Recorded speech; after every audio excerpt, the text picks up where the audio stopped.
All right, welcome in. Couch Guy Sports Podcast, of course, presented by Couch Guy Sports. CouchGuySports.com, all the written content from the wonderful network, the YouTube channel, the Twitch, all that good stuff. Follow us, iTunes. Go rate everyone on Spotify now, too. If you guys didn't know that, that'd be a huge help for us. So you can do that on Spotify now. It's about time. So go there. Plus, anywhere else you listen to podcasts, you're going to find us. But yeah, no, big episode this week. Lots to get to. Me and Diego are here. We're going at it again. Diego, how are we? Happy Thursday.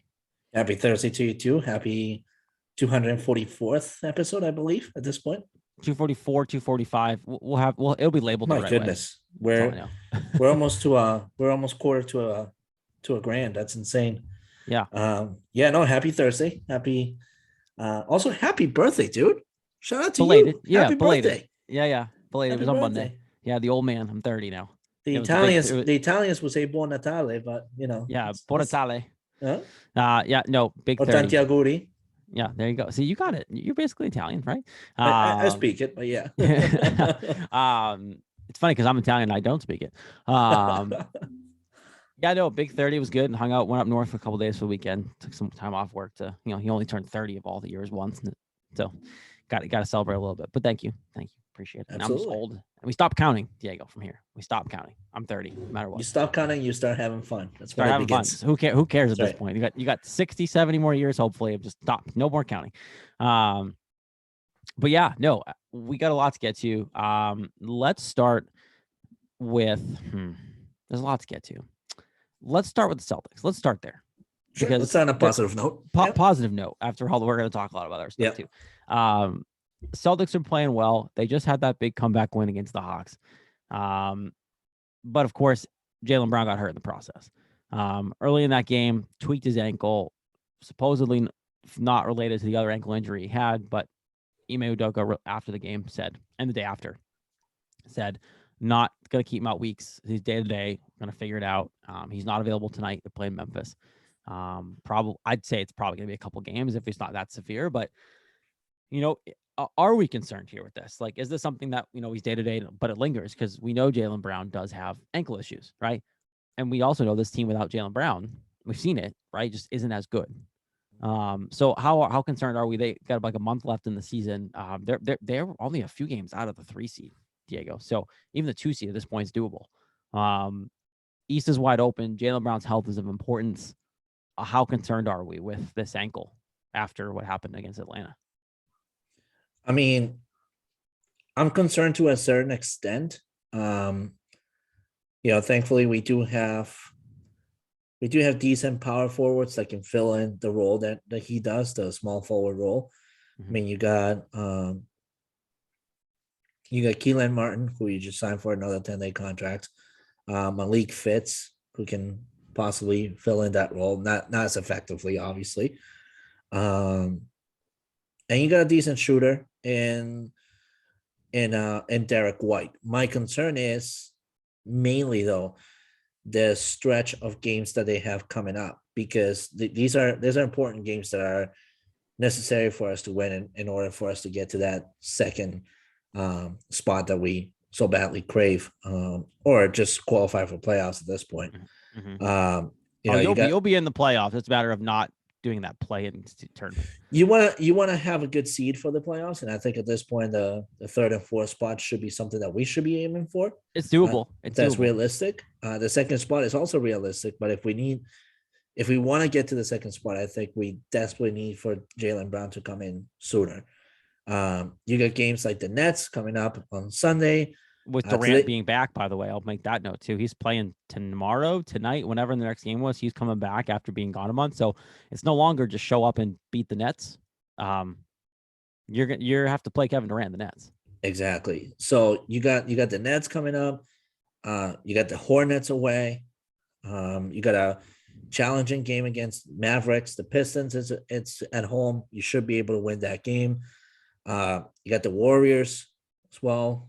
And then you got a good defensive team in the Nuggets and then the Thunder. So it's a decent stretch of games where it's going to be highly competitive. And then at the end of the month, you have the Heat as well. So if you manage to win at least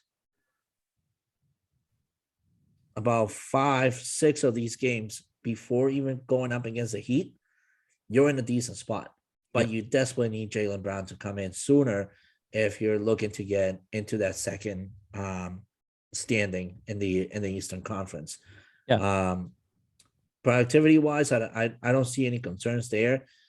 Defensively, I don't see any concerns there either, with Derek White, showing what he's capable of doing. Marcus Derek White's Smart doing, starting, right? Derek White's your starter now. yeah. He just slides right in. Marcus Smart doing his thing. He's been phenomenal defensively. Peyton Pritchard has also been phenomenal off the bench. Daniel Tice has been doing his thing. Robert Williams has been sensational blocking. See, I think Robert Williams is even more important than Jaylen Brown in some respect. Right? I think to some respect, yeah, for sure. In certain situations of the game. I think one name that people often sleep on because Ime doesn't play him a ton, but Aaron Nesmith is going to be huge while Jaylen Brown's out. I hope so. And he's a guy that plays really good defense. That's what keeps him on the floor. He's done that since obviously with Brad Stevens, and that's what sees him a lot of minutes. He's going to be big with less productivity offensively. I think that's what Derek White's going to do, and Jason Tatum will just start to play more, score more right when he needs to. Like, that's the beauty about Jason Tatum, is that he can facilitate when needed, but also if he needs to score, he can. He's one of the best scorers in the NBA. I'll give him that title now. He's one of the best ball scorers in the entire NBA, and he can score when needed. Like, today's his birthday, right? They're playing tonight. He's probably going to drop 50. Like, it just screams the Jason Tatum 50-point night, win or lose. He can score when needed. So if you can get more out of Derek White, but then Aaron Nesmith maybe takes some of those Jaylen Brown minutes, but plays better defense, right? That's a huge hole that you need to fill, because Jaylen Brown, people don't really think about him this way, but he's a pretty good defender. Like, Jaylen Brown's a lockdown defender, but he's such a good scorer alongside Tatum that's kind of where people go. Yeah. So I think Aaron Nesmith's a big one. You mentioned Pritchard. He's been shooting the ball crazy well lately. And so he's got a big game tonight. I'm looking at this Memphis game even tonight, Diego, right? They're playing on TNT. They're 2.5-point favorites. You don't have Jaylen Brown. Again, Tatum's birthday. All this stuff plays into this. What does it look like? You come into Ja Morant's a light beam right now. Like, Ja Morant's averaging insane amounts of points per game. I think he's in the 30s. And he's a hard, but if you can defend him, right? This is a Memphis team that's been so much better this year, and they're in the top 5 in the West, and the West isn't anything to sleep on. So they're a legit contender, and I want to see how they play on national TV tonight without Jaylen Brown. And you have everyone else, I think, right? So let's see how they do. Let's see how Derek White does in the I think highlight of the starting lineup in a playoff game atmosphere like this. Yeah, and I think there's 2 additional players that we are overlooking, but we should keep a close eye on as well as they develop, as Jaylen Brown stays absent. That's Sam Hauser, who just recently got a contract. Oh, I love Sam Hauser. I love Sam Hauser, and I think he needs some development, and this is a perfect opportunity for him to prove that he can further develop. And also Grant Williams. Grant Williams is another one that's highly disregarded, but he can put some productivity numbers as well up there when the opportunity is provided to him. So I want to give a lot of credit to Grant Williams too, by the way, because you're right. Not a lot of people talk about him. What he did to keep himself relevant in the NBA. I don't know how many people actually watched him at Tennessee. I didn't a ton, but I did a little bit. He was primarily a low ball perimeter, like on the block offensive player, because he could be, right? In the SEC, you're playing basketball against not tall players. You come to the NBA, he becomes irrelevant on the block. Like, it's just what it is. He's a short 4, really could play 3 if he was a little more athletic. But like, what Grant Williams has done to make himself relevant, he's now a spot up shooter in the corners. This team trusts him to shoot threes. He makes majority of his threes at this point. I don't have his stats in front of me, but I don't know what the percentages is, but he's up there for 3-point percentage for the year. And that's all on him. He took him into the NBA and instantly started working on that. And I don't know how much you guys out there watch the Celtics day in and day out. I know I do. You look at the difference of last year to this year with Grant Williams, 3-point shooting. He looked at himself in the mirror and said, I need a spot on this team. And I know, and he know who his coach was going to be, right? Ime Udoka's clearly already going to be known for running a short bench. Like, he's been playing 7-8 guys at most during these games. Grant Williams has earned his minutes because he can sit in the corner. Tatum Brown opening up space, even if Derek White's driving. Grant Williams is a trusted 3-point shooter. I want him shooting over Marcus Smart right now. I want him shooting over half our Celtics roster. I trust him. Besides Derek White, Jaylen Brown, and Jason Tatum, I trust him next in line to shoot a 3 at the end of a game. Yeah, I mean, just in the previous game against Atlanta, where we had the massive comeback, he was so essential right off the bench. He had 28 minutes. put up 18 points, 6 for 11 field goals, 7 rebounds, 1 assist. I mean, that's the productivity you kind of wish to have out of majority of your players on the bench. And Grant Williams managed to put that. So And Grant, it's great I mean, the bench numbers. was the big reason why that comeback even happened. Mm-hmm. Mm-hmm. Like, and it's finally nice to see the bench coming out and playing well. Now, anything Derek White did the other night, it's all bench numbers because technically he wasn't a starter. So that'll play a little bit as Jaylen Brown's out. And I'm hoping that, Jaylen Brown's just, not out for a very long time. But that's something obviously we have to consider. So here I pulled up Grant Williams' numbers because I really want people to understand this. 2019-21 is for his rookie season. He shot 25% from behind the line, 3-point line. Second year in the league, what did he jump to, Diego? Do you know? I do not. 37% in 1 year. Wow. Want to take a guess at what he's shooting this year? But I'd say 45. Yeah, 44%. Oh wow. Wow, that was a random guess. I'm looking at a text from a friend. Sorry. Great guess. That's okay. I like putting you on the spot. Here, he went from 25% to 37%, and then went from 37% to 44% this year. He's a 44% 3-point shooter as a 4. Coming out of college, and he never shot threes. He never shot a 3-pointer really in college because he didn't have to. Mm-hmm. And he came in and shot 27%, 25% his first year in the NBA. Yep. So if you want to give anybody a shout out here in what he's done, it's going to be him. Exactly. But this Celtics team, we know it. They need Jaylen Brown to do anything. If they want to hit that 3-4 seed, which they do, which is very doable, right? Because you can look at it real quick here. If you look at the standings, you're going to see the Celtics they're 4.5 games out of first. They're tied with Cleveland for the 5 spot. They're a game and a half out of fourth, and they're 2.5 games out of third, and they're 3 games out of second, right? And they have a month left, Mm-hmm. and you play some of those teams in front of you still, most of them. So really doable, right? 100%. And I think this is something that, and it is going to be something that really just needs to happen. If Jaylen Brown comes back, it's healthy, and this is not a big deal. Top 4 seed, I think, is what you're looking for the Celtics. All right. I think the big thing that's going on and the sports world right now, Diego, is the baseball thing, which baseball Twitter has given it a lot of attention. Obviously national, I feel like it's not as much of attention as the last lockout got, with the NBA going on right now, and the NFL is kind of a 12-month sport. But you look at what baseball's doing, it's getting disgusting.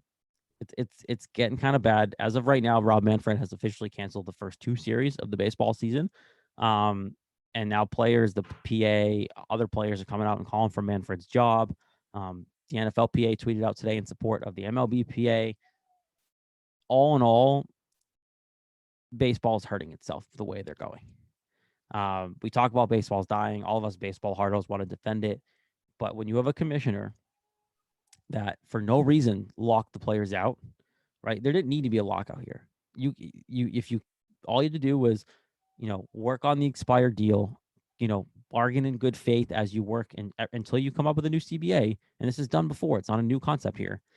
You can play on the old CBA as it expired, keep the same things in place. And then as you do spring training and start the season, you can bargain knowing that the rules can change once you come to an agreement. That could take all summer. That could take a couple of months, but you don't miss games in that aspect. Mm-hmm. And the way Manfred has handled this, and we don't need to go back and forth here of like the big sticking points here are Manfred isn't listening to the players. He's not understanding that they're not asking for much. I think the last time I saw it, the last big thing was like the league wanted to ban shifts and the pitch clock being added and stuff like that in 2024. And the player said, let's do it in 2023. And the league said, no, like it's stupid things like that, Diego, that are no reason why at all why Manfred should no longer be the commissioner of baseball. He's been doing it long enough. He's been blind to it. And he's the sole reason why this is all happening. Yeah. I mean, in my opinion, this whole lockout for this year, I think it's a 2-way street, but we all know where the main problem has all started from. I mean, we all know that the main problem has started from the greediness of the front office, how the game is being ran and whatnot. That greediness then transpires over to some of the players who want to bargain for a much better deal, because if ownership and management can get away with certain things, why can the players get away with certain things? Kind of get that in a sense. For this year, after a pandemic year, I kind of don't get the players' attitudes at times. Not always, but at some points.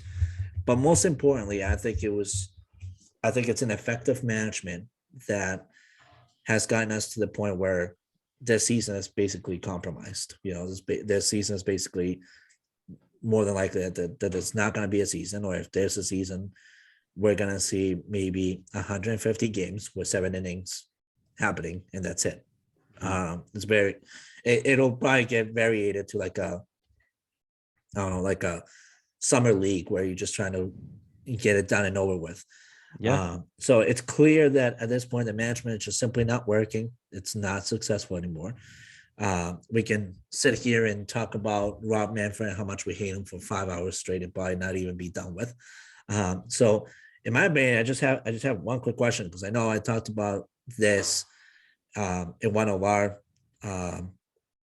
networks podcasts, Legends Lingo, which, by the way, shout out to them. They just had Dallas rated on it on this week's episode, so shout out to them. And if you haven't listened, great episode. Definitely recommend tuning in and hearing what Dallas had to say.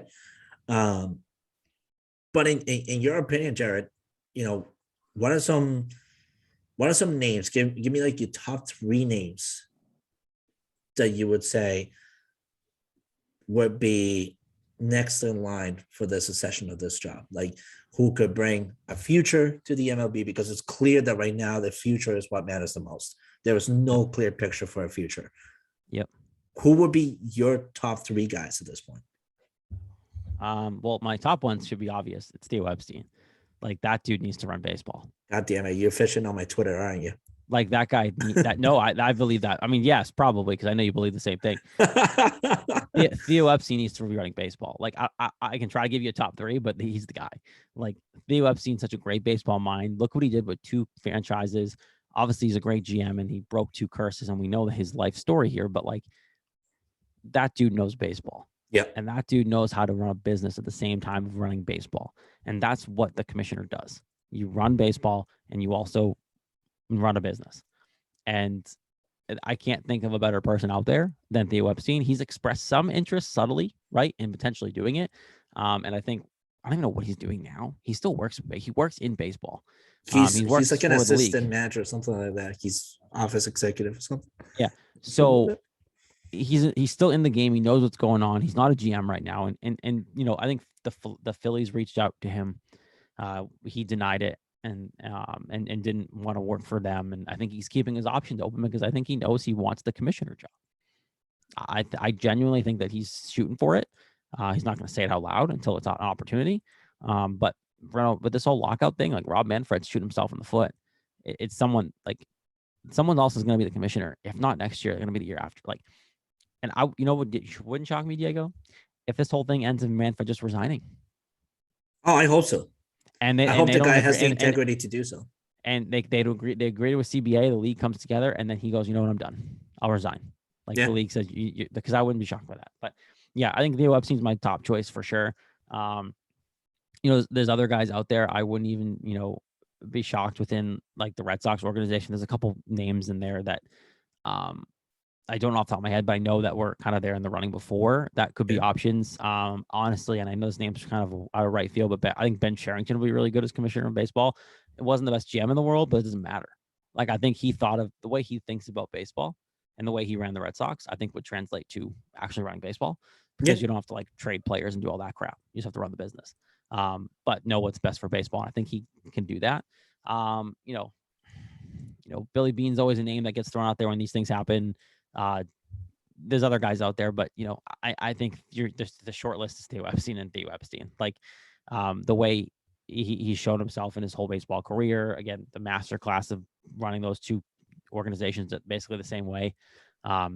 He knows what it takes, and I think both parties respect him enough that as a players association, when he was a GM, and now when you're in the sides in baseball, I think both parties, PA and league, respect him enough that he can be the middleman between two organizations, and they both sides respect him enough that he can progress the game the way he thinks it could be a good fit. He was the one that freaking came up with half these ideas that are now implemented, like all the rule changes. So pitch clock, I think, was his first idea, was one of his ideas too, and that's coming into play. We now finally have a universal DH, and he's been preaching for that since he came in the league. Like, there's a lot of good with Theo Epstein. Yeah. Also, just a very quick, not so much breaking news, but news for this podcast. Which it seems like we're getting on a stride here with news, and I like it. Maybe breaking the curse a little bit. Two things. Congratulations to Celtics coach Ime Udoka, who was nominated as Coach of the Month by the NBA. And secondarily, Keith Smith from the front office show has tweeted out that Aaron Nesmith will start in place of Jaylen Brown tonight, per Ime Udoka. So what did I say? Two for two right there. But back to baseball. I like your thoughts there. Personally, like, whenever I think of a new commissioner, I hate that this next three names are always thought of for some odd reason. Peter Gammons, Bob Costas, and George Will. I don't know what Bob Costas will do for baseball. I don't know why any of those names. Peter Gammons will croak before he gets nominated. Like, it's not only that, but it's such old school names at this point that don't bring any bright ideas to the game. Don't provide a future. That's why Theo Epstein works. In my opinion, my number one guy, Theo Epstein. I agree with you. He's been phenomenal. He was a phenomenal GM when he ran things here for the Red Sox, for the Cubs. I mean, he was the very first GM that brought a title to the Cubs in forever long. He knows what he's doing. He's an open-minded outsider who views the game and who knows how to really source people out. Another name that I like a lot is Dick Ebersol. I don't know if you remember, but in his career, Everson built the Olympics and the NFL into ratings juggernauts while handling a wide range of creative ideas and business functions as well. So this is somebody that is creative, can build things, can truly inspire kind of a new view for the future. While Ebersol is a little bit older, he's 66, 67. That tenure, though, will probably not be as long as it needs to be, but will be enough to give a new stepping stone into, like I said, create an image for the future. And this is something that the guy can do. One name that I kind of joked around earlier this week, but now that I think about it deeper, maybe the joke is on me. And you're going to laugh at this name. George Walker Bush could potentially be a commissioner. You know, and the reason you expect me to laugh at that, but I don't hate it. I kind of don't hate that I'm thinking his name either. Number one, politics aside, if you all need to know, I'm a registered independent, so don't even come at me like, oh, he's the Democrat, oh, he's a Republican. Don't, please, do not. Secondary to that, people fail to remember that Bush was an owner of the Texas Rangers. And while he was owner... Was his dad or was it him? It was him. While he was owner, they had some phenomenal players under his ownership that ended up becoming big names in the industry. Having figured that, and having figured the fact that he's roamed around baseball a little bit, when you think of the current state of affairs in the MLB, having somebody that led a country and that kind of understands what the big challenge ahead of them is, this might actually give some sense of confidence to some. And keep in mind, there's a lot of Democratic registered owners in the MLB, and they might just be like, oh God, great, now a Republican is running MLB. Now this is going to become like Congress. Yeah. It's not much of that. This is a guy that managed to work with both ends of the spectrum, that managed to work a Rangers organization that was going through a really tough period financially and was able to turn it around and have them become more of a financial stable at that point, until he sold it and the other ownership just didn't know what to do with it. But frankly, kind of gives having somebody as president there, it kind of gives the MLB certain bragging rights that when you look at the international scope of things, so when you're outsourcing players from the DR, from Japan, from China, from all these other countries that are invested in baseball, they're gonna want to do business with somebody who's been at the forefront of running a full country, never mind a league that will need to have those investments. So frankly, I at first I was like, somebody from the network was like, Condoleezza Rice. So I was like, oh, funny. Like I'll rebuttal with George Bush. But as I thought about it more, I was like, wait a minute. The dude used to own the Rangers and he did pretty good with the Rangers. So we just have Bill Belichick run baseball. That'd be fun, right? That would be phenomenal. I don't hate the George W. Bush thing though. As much as you were making a silly, right, when you first brought it up. At first at first, like I said, I was like, like I'm just gonna joke about it. But like I said, the joke kind of turned on me a little bit because the more I dug deep into it, I was like, oh crap, this dude did used to own the Rangers. He wasn't bad at it. And from the current aspect of things where things are right now, where and we'll get into this in a minute as well, because we have another subject that kind of has taken the front lines on every single aspect of our living right now. Yeah. Where society is so politically driven right now, and a lot of what baseball is right now has become more of a political challenge more than anything. I mean, there's nobody better that knows politics at this point that could become the commissioner of the MLB, like George Walker Bush at this point. We'll just clip that section of this podcast, the video form. We'll just put that on Twitter and just see how people react to it. Because I can't wait. I can't wait to get canceled on Twitter. Because you will get canceled on Twitter 100%. But it's not a bad idea. Like, you actually just talked me. I mean, I think Theo Epstein's the best choice, no matter what. Like, absolutely. He should run baseball. Yes. But if for some reason he says no, if he gets asked and he says no, pitchforks people, make sure he says yes. But if he says no, George W. Bush is not a terrible option. It's not. It's really not. Like, I thought about it and I was like, shit, joke's on me. Joke's on me before. I said right from the get-go, like, I'm an independent. I'm a diehard independent. Dude, I'm a Democrat. I don't hate the idea. I'm a diehard independent. I more than ever. I mean, 2008, I kind of wavered a little more into the Democratic Party because Obama kind of spoke more to me realistically than any other candidate. Obama is just amazing. But shortly after his second term, I was like, nah, I'm sticking to my independent gun. Yeah, it's hard. We're not going to get into politics here. Exactly. But yeah, no, Obama was a great president, probably the best one of our lifetime. Yes, sir. And still has been, because, Trump was Trump, and I'll leave that alone. But again, no political opinions on this podcast whatsoever. You want a good opinion? Oh, sorry, go ahead. No, go ahead. You want to say something? No, I'm transitioning into something else. So go ahead. Transition right away, because I have nothing further to say. Well, I have something exciting. It's Manscaped from our friends over there. They just launched their fourth exciting news generation performance package. This ultimate package includes the Lawnmower 4.0. You heard that right. It's the 4.0. Manscaped is the leaders in male grooming, have done it again to make your grooming game next level. Join the 4 million men, Diego, worldwide, who trust Manscaped with the new performance package, the 4.0, by going to manscaped.com.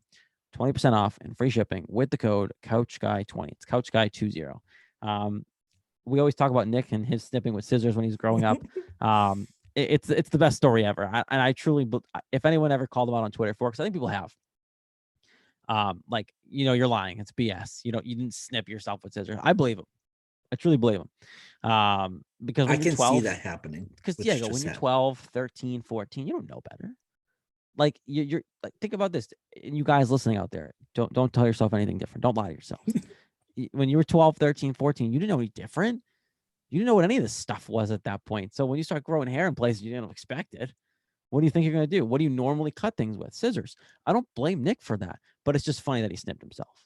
It's really comical that he literally drew blood when he was like 13 years old. I thought it was I thought it was comical for me that when I was 12 and I realized that I was growing hair in parts that I didn't know grew hair, my immediate thing was to run out of the shower naked and go to my mom and be like, Mom, something's happening to me. I'm becoming a werewolf. That's what I said to her. Well, I'm standing naked in the middle of a living room and my whole family's there and they're like, oh, what the hell's going on here? I thought that was pretty funny, but until I heard the clip and nuts story, I was just like, that's funny because I totally believe that you would have done that. So you know what you would have needed at 12 years old and Nick at 14 is that Performance Package 4.0 by Manscaped. It's arrived, and oh man, was it worth the wait. Inside this package, you will find the Lawnmower 4.0, the trimmer, the Weed Whacker ear and nose hair trimmer, the Crop Preserver ball deodorant, Crop Reviver toner, Performance Boxer briefs, and the travel bag to hold all your goodies. Guys, first off, it's the new Performance Package 4.0, which of course includes the Lawnmower 4.0. This is what Diego could have used at 12 when he ran outside of the shower naked. This trimmer is insane, and I dare say it's the greatest ball trimmer ever. Yeah, no, ever. Their generation, fourth time around trimmer features a cutting-edge ceramic blade, which reduces grooming accidents thanks to their advanced skin-safe technology. We preach about that all the time. It's phenomenal. And it has a 7,000 RPM motor, new multi-function on and off switch, which can be locked when you're traveling, which is great for all you business people getting back out in the world. And it gives you the ability to run a 4,000K LED spotlight on and off when needed for a more precise shave. Whether you're like me and you shave in the shower. If you're on that airplane traveling and you want to get some business done in the tiny bathroom, those things are not well lit. You can do it there too. I'm not judging. Not judging. Other than that, you also thought that was good, but you want to take your grooming game even further to the next level. You do. It's the Performance Package 4.0, which also includes the Weed Whacker to chop your worst weeds to top in your nose and ear. The Weed Whacker is also waterproof and uses a 9,000 RPM motor, powered 360-degree rotary dual blade system. So nose and ear hair trimmer provides proprietary skin-safe technology, which helps prevent nicks, snags, and tugs in those delicate holes. Still a deal, of course, with Manscaped liquid formulations, their crop preserver ball deodorant for before leaving the house, and the Crop Reviver ball toner for mid-game ball check. Trust me when I say this, fellas, your balls will thank you. Manscaped even threw in 2 free gifts for the Performance Package 4.0. It's the Manscaped Boxers, which I preach about all the time, and the Shed Travel Bag. Bring your comfort and boxers to another level. Of course, guys, if you weren't listening to any of that, you should have been. But listen to this. 20% off, free shipping with the code CouchGuy20 at manscaped.com. That's 20% off and free shipping with the code COUCH20 at manscaped.com. Your balls have been through enough this past year or two. Treat them with the best tools for the job from Manscaped. And of course, guys, I know some of you guys have been living a little more carefully than I have, but like we're all getting back out in the world. You're all dating, first dates, second dates, third dates. The third date's the important one. I know that still. I know that. I've been out of the game for a while, Diego, but I know that third date. Got to make sure your Manscaped Performance Package 4.0 will help you do that. Bravo to you and bravo for the advice. Yeah. By that third date, you better buy the Performance Package 4.0. We'll help you out. 20%, Couch Guy 20. We'll make sure you have a little fun, guy. Appreciate it. Yes, sir. All right. Stupid war. Oh, man. We're not going to go war talk here a lot, but Ukraine, Russia is a thing, right? Everyone and their mother support Ukraine except for Vladimir Putin. I think the troops of Russia, the citizens of Russia, I think are probably not in favor of this war. But they also know if they don't support the war, they might die. So here's the deal. This affects the sports world too, right? We've seen it. Diego brought something up to earlier that I hadn't seen. In the hockey world, people calling for, Russian descended hockey players to be suspended, right? That's garbage. I don't believe in that thought process. I don't think Diego does either. But that's kind of where we're at now with this war, right? And a war, and this is where the internet comes full circle here for all of us, right? This is a war now that we know what's going on thousands and thousands of miles away on the other side of the world because of the internet. We've seen videos, we've seen pictures, we see, Miss America pageant winners holding an assault rifle and supporting Ukraine. You see the president of Ukraine coming in and sitting in bunkers and fighting front lines with the troops and good, God bless them. Like that's what they should be doing. But this also does affect the sports world. And I think that's kind of the aspect we want to talk about here. As everyone knows, Diego runs the Yellow Card podcast phenomenally with Chris Jones, big soccer guy there. And Russia was supposed to hold some important games in the soccer space. They were supposed to hold the Champions League final, Diego, correct? And what happened was they, thankfully, after a couple days, came together and banned Russia. They did not let them hold it. They're moving it to Paris. Am I right? Wrong? Where are they holding it? Where are they? Paris, right? And when it comes down to other aspects of it, right? There's been sanctions. Russia has been banned from the World Cup qualifier and the World Cup. I'm curious to your take, Diego. Is like, how far does this go? Does this happen until the war's over? The war's over. Is it just to make a statement? Because the U.S. is cutting ties with everything. We're throwing sanctions with the help of NATO politically, like non-sport wise, right? We're trying to crush down on Russia. Yeah. Is the sports world just going to keep doing that too until this is over? So I think there's something that needs to be said here, that apparently some leagues just want to misguide the public, and there needs to be a further understanding of how things work and why educationally people need to learn to be better. The comment that stemmed from a Hall of Famer, Dominic Hasek, actually, who called on NHL to suspend Russian players such as Alex Ovechkin and some others, and called them a chicken shit for basically not going out on national TV, on national American TV, and slamming what Putin has been doing in terms of the war. But instead of going into that route, Ovechkin focused more on reiterating his message about peace, which for you as a player, that's probably the best route to go. Just reiterate that you want world peace, because a lot of the younger generation are looking at you as a role model. And what are you truly standing for? Are you standing for a world that's besides itself and it's every man for themselves, or are you for a world that encourages respect, equality, and peace most and for all? And that's where Ovechkin went. In terms of this sanctions, suspensions, and all these other things that we're seeing from the sports world, it's important for people to educate themselves and realizing that these bans and all the stuff that have gone into place, especially in soccer, are none other than financially guided. Because if you look at what the U.S. is doing right now, they're stopping imports from Russia in an effort to impact economically Russia furthermore from these sanctions that they have already put in place. They're stopping air traffic from Russia, which will also impact their aviation Or industry. Whoever in their right mind wanted to go to Russia.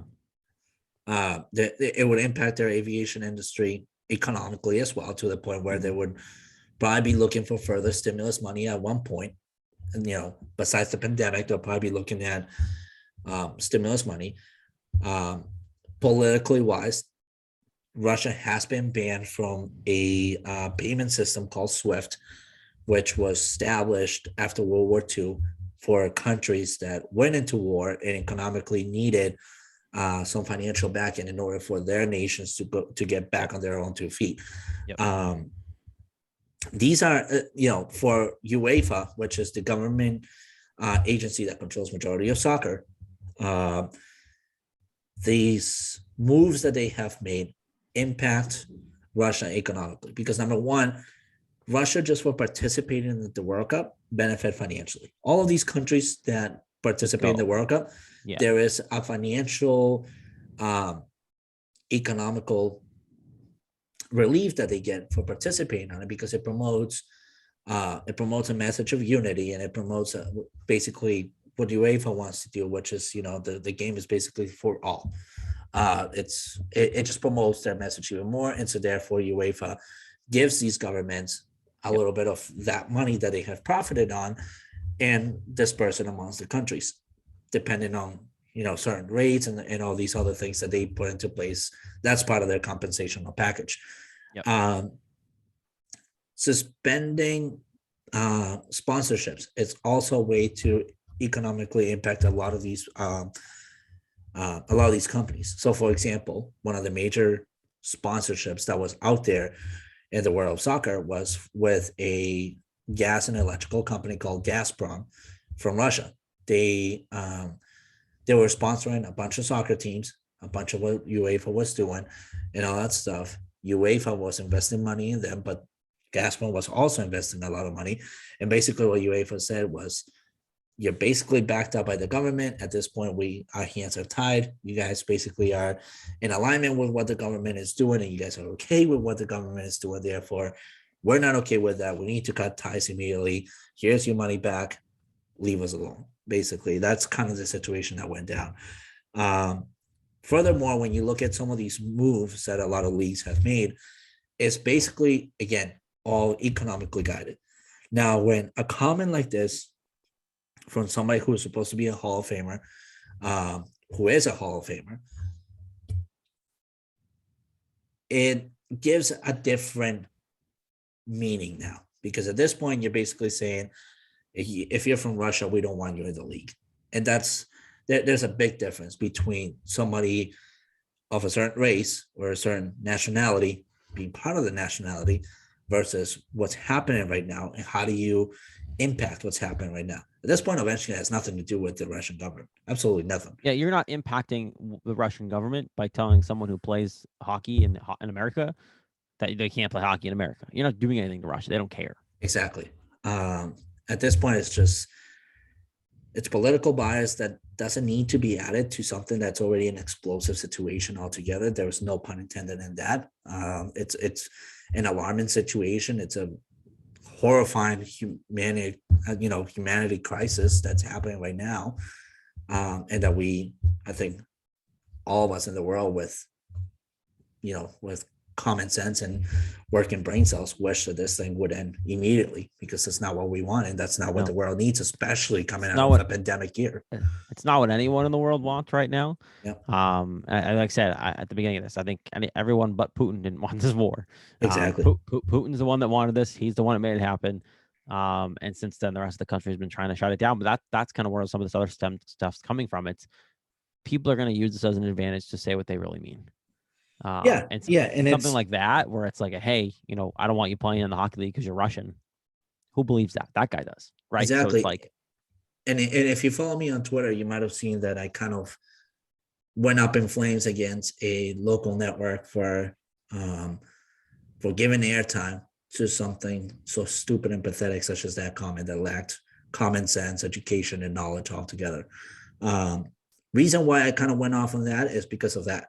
You're giving more breathing room to a comment that does nothing but inflame the flames of hate and the unfortunate aspect of society that we still live on, which is racism.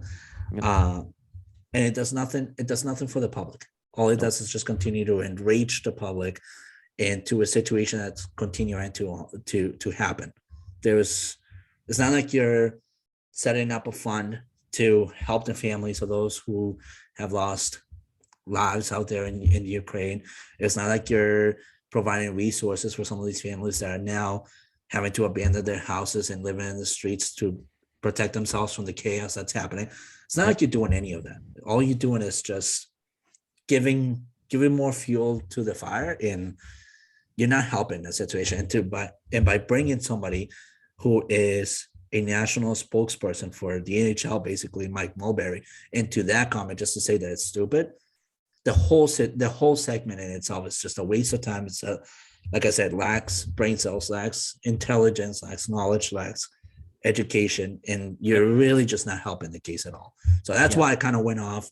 I don't blame you, right? Like, it's one of those things where it's like, why are you putting fuel on the fire that doesn't need to be there in that situation? Yeah, and I mean, we in Boston, we have this mentality that we're better than anyone. This should have been a situation where we should have showcased that, and we just didn't.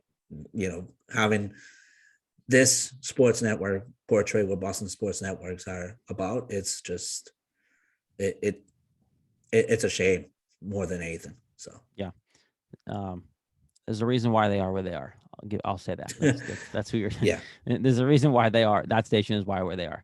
But yeah, and I think I'm okay with the right sanctions, right? I'm okay with UEFA saying you can't play in the World Cup. You can't go because they never qualified, right? So if they don't qualify, if they don't go to the qualifier, they haven't qualified yet. I think this year they didn't necessarily need to qualify because they were sponsoring the Champions League, and therefore Oh, they had some they had some pull accommodations made. Yeah, Um, but now they're not playing. but that, yeah, exactly. Now they're Now not they're out. even Now they're out. exactly. I'm cool. Like that's the way to do it, right? You're totally right. Like it's impacting Russia as a economy, not just a person, right? Because at the end of the day, it's all about Putin and what they're doing with the country. And if you don't affect that, it doesn't Yeah, matter what you're doing. And taking Russia off the main stage of the World Cup, that affects Russia. You support Ukraine, you send them supplies, you help them defend their line. That affects Russia and Putin and what they're doing. So all of that is right. It's that philosophy. So any I support any sports gesture that does that. I support any ban of international play. I know technically Russia was already banned from the Olympics, but if that had happened before the Olympics, I bet those Olympic athletes of Russia or whatever they called themselves, like they wouldn't have been allowed to go. Like that would have been an absolute no go. yep, And it's things like that that we need to think about. And as this goes further and further along, there's other ways to do it, but because you have other things coming, but it's just it's an economy focused for sure. exactly. And that's the play, 100%. I hope this war end does not drag, man, because then it's just a there's no sense for it. There was no need for it, and now it's Mhm. affecting absolutely everything. But I'm happy My the Champions League make the right call. I'm happy UEFA pulled out. They're yeah, not hosting any finals there, anything like that. my last comment on this is, kind of want to give a shout out to some of our own members who are part of the armed forces here in the U.S. and who are risking their lives to make sure that we still have the values that we have. So shout out to Cam Dooley, part of the writing staff for Culture Sports. Hoping you're safe and well, Mm-hmm. and that you're not deployed over there. But on another positive note, to kind of wrap up the episode a little bit, Yeah. the Ravs are coming home.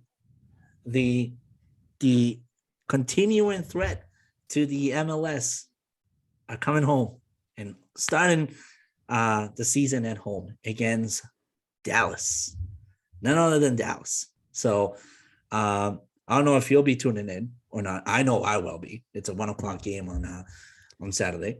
Yeah, I unfortunately can't because I have to coach, but I will watch every single highlight. I watched the opener. I watched the game against the Timbers, and they looked okay, right? They looked a little sluggish, and I They think look you missed. good though. I think you missed Matt Turner, not being in net, and now he's going to be out. Problem is, he's out for a month or two, and then he goes to freaking Arsenal. So, so, like you got to Well, start let's making not sell backup play. ourselves short in the position though, because Edwards was pretty solid in He net looks too. okay. So is Matt Turner's deal, to help other people understand this, right? Matt Turner's deal is he leaves in July. Yep. Yeah. So you have him as a Revs fan and team. Bruce Arians has him. Bruce Arena, sorry. I was talking about Brady earlier. Okay. Bruce Arena has him until July. Do you lose him when you have him? Like, do you just let him be your starting goaltender? That's what I always think about as if I'm Bruce Arena, right? I would have played him if he was healthy against the Timbers, and I think you wouldn't have. I think the game would have been the game, but that's a strategy of like, would you play Matt Turner when he comes back if you know he's leaving in a month after he comes back? I mean, I think you play him to a certain extent, but you don't overuse him. Especially as this is a deal that if you overuse him and you give it to Arsenal as an injured player, you kind of lose some money financially there. But overall, yeah, you definitely got to use them to kind of give people like Edwards and Knighton some pointers of what is expected of them as they take over the position. I don't think Edwards was bad at all. I think actually the goals themselves were just really well placed goals. Yep. That's really it. But other than that, I think the additions that the Revolution made kind of work in a sense. I'm kind of really glad to see Omar Gonzalez in defense, even though he was a little slow. I mean, granted, he's older than majority of the people. Well, that's the theme with all their signings too. They signed old dudes. That's an old man, but frankly, though, he kind of gave that anchor in the defense that we kind of needed, because Farrell just can't do it all himself. Farrell's a fantastic defender. Oh yeah. But you kind of need that additional bone in the back, and I think that's what Omar provides. Josie Outdoor as well, added to the Revs. He looked pretty damn good. Honestly, this team looked pretty good against who I think could potentially be in the final as well, the Portland Timbers. So again, who was last year? Yeah. So I think that was a decent game. I really think so. I think one thing, and I thought of this as I was watching some of the pregame stuff for that game on Fox, and they were talking about the Revs and what they did last year, supporter shield, all that stuff. All of them, I forget who it was on the show, but one of them was just like, yeah, they're not going to come close to what they did last year. They're going to be like halfway down the Eastern Conference. I'm like, God, what? Like, they're not going to be that bad. Like, they're going to be a good team. Yeah. They're not going to have the same record-breaking season they did last year, because you know how many things fell their way last year? Yeah. Like, if you watch those games, how many close games did they win? Right? Mm-hmm. A ton. How many comeback wins did they have last year? A ton. Yeah. Right? That's not all going to happen this year, right? But now they know how to win as a group. They have the reigning MVP back, right? You bring in Josie Altidore, who I think is still pinning for a World Cup bid if they go, right? So I think, that's something that if he scores like 8-9 goals by the time that happens, like I think there's a shot, right, that he goes back and gets a spot on the roster again. You have other additions, and you still have your core guys. You have Bo, you have Turner in there, and you have guys behind him when he leaves. This team should be a contender again, and maybe have a better shot at winning the MLS Cup this year than last year, with no pressure on them of that supporter show. Because I remember last year, I texted you and said, hey, what are the real odds the Revs win this thing? Because they were like far and beyond the best team in league. Yeah. And you were like, I don't know, just be careful with it, right? Because supporter shields, it's tough. Well, I don't even know when was the last time a supporter shield winner even won the MLS Cup. Exactly. So like, it doesn't happen. It's like the curse of winning the President's Trophy, in the NHL. It's the same thing. So if the Revs are really good this year, and someone like look at the Timbers last year, look at New York, who won the whole thing last year, right? Like, really good teams that just didn't have those record-breaking regular seasons, but we don't play it like the Premier League does, right? Like, if it was, we would have won the league. It doesn't matter. But they don't do that here, because we appreciate the playoffs, which I really, God, if the Premier League did playoffs, holy crap. Like, I know there's a way it's never going to change, because they do relegation. They're never going to change it. But like, if the Premier League did like American style playoffs, my God, would those games be fun. You can even do it like they do it. Like, do it like soccer does it. Do 2-game aggregates if you want for playoffs, right? Do 2 games, do aggregate goals for the 2 games, and just give those top 4 teams, top 6 teams who are good, right? Like, think about Man U, who's like 3, 4, 5 always, right? But like, you have Man City this year who's running away with it. The league's over already in the Premier League. I generally like the league's to a over. certain extent.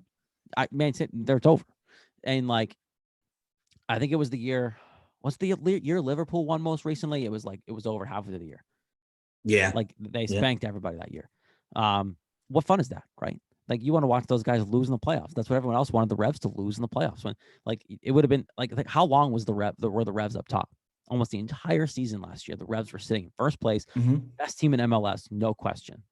Like, playoffs are important, because look what happened. They lost in the first round. Another team went on and won the whole thing. So look, I think the Revs are going to be good this year, Diego. I think, I pray the next step is the stadium, because they really need it. I'll harp on this over and over again. They need it, because they won't fill Gillette. They don't try to fill Gillette. Other MLS teams are filling football stadiums. Like, now, North Carolina, the new Carolina team is expected to fill the Carolina Panther Stadium. Yeah. There's interest down there, right? There's not as much interest up here. That's okay. I get it. There's 4 other teams that are way more relevant than the Revs are. Why not build a smaller stadium and fill it? How much better of an atmosphere that is for the players? Think about how big the crowd was last year. The bowl was full. The lower bowl, some of those games, because they were really popular. Think about now a smaller stadium on top of the field, right? With full all the time. Just all the time full. Yeah. It doesn't need to be thousands and thousands of people. Like, if the stadium's full and it's a hard place to play because it's small and compact, that's an advantage for the Revs. Yeah. Yeah. I think that's your next step. I think my last and final take here would be that I think the Revs will have a very similar record in season as New York City did last year. Could they win the MLS title this year? Yes, but if they finish the season the way New York did last year, record-wise, that's a success, because it's hard to do what you did last year. Never mind try to duplicate it. Absolutely, absolutely. But with that said, though, are you a fan of the new logo? Real quick, and then we'll wrap it up. Oh, I absolutely love the new logo. And by the way, the new kit, oh my God. If you are a Revs fan, you need to get yourself one. I got myself one already. I got myself a custom made jersey, That's which I because you should have worn customized today. it because you're gonna wear it DJing everywhere in the city. Yeah, I should have worn it today, but it's a little chilly here in Boston, so I kind of went with the long sleeves. Yeah, no, I like the new logo. It's kind of sad that they ditched the crown flag. I did like it, but no, I get the point of it. It looks good.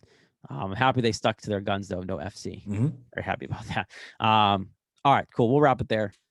Couch Guys Sports Podcast, couchguysports.com, YouTube, all the written content for the network on the website, Twitch. I think Al and Topher are live tonight, actually, as we record this. Yeah. And so just jump in there. We've got a lot of content there. Of course, follow us, iTunes, on Twitter at CGS Boston Pod. Diego and I are obviously both individually on Twitter as well. And Go Sports Show, iTunes, Spotify, everywhere else you can find it as well. I think this is 245, but I could be completely wrong. I'll check when I post it, and we'll make sure it's the right number. But Diego, good week. It was fun. A ton of good stuff going on. We'll be back next week, talking who knows what by then. Hopefully, maybe the end of a lockout, but probably not. 244, episode 244. Episode 244. Well, episode 244 is done. It's over. We'll talk to you guys next week. See yous.